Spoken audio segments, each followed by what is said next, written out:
Over the holidays, a reader pointed out something we got wrong in this piece about the Confederate Cemetery by UTC. The Confederate Cemetery to which your article refers is actually the Chattanooga City Cemetery. And she's right, the Confederate Cemetery is just this small area. The Sons of Confederate Veterans owns and maintains it. All of this is known as the Citizens Cemetery, older by decades than the Confederate site sitting next to it. Although some Confederate soldiers are buried here too. It's maintained by the city of Chattanooga, but who actually owns it?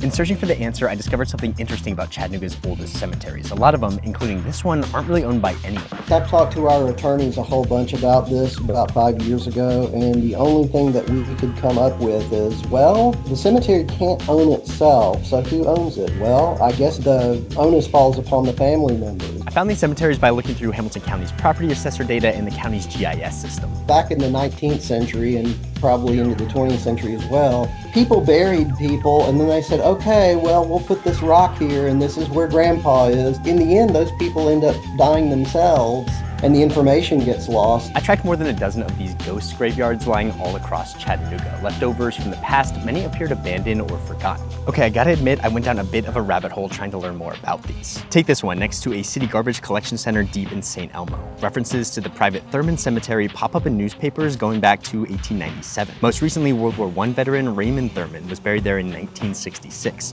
He was 73. At the county register's office, I tried to find the cemetery's original deed. No luck. Staff couldn't find the property records either. If they do exist, they're likely buried somewhere in the microfilm archives. That is very common. And I get it's about that all the time too. And I always give them a disclaimer that says, I'm just gonna let you know you're probably not gonna find this stuff, but that's where you would go look. Cemeteries and burial grounds are protected by state law, so long after the last caretakers or family members have moved on, the land is preserved, and the city has grown up around them. This one is a bit of a hike to get to. It's in the woods behind some homes in Avondale. Walking amid the eroded tombstones, you can hear cars coming and going through the Wilcox Boulevard tunnel. The only clearly marked grave is from 1960. Jones Cemetery is by Dalewood Middle School. There's Kirkland Cemetery, which is sitting on a neighborhood road in Oak Hills and holding the grave of Elisha Kirkland, born 1792. If you have any more information about the cemeteries mentioned in this video or other forgotten ones in Chattanooga, let us know. You can also fill in the state's historic cemetery preservation specialist. There's no way in heck that I'm going to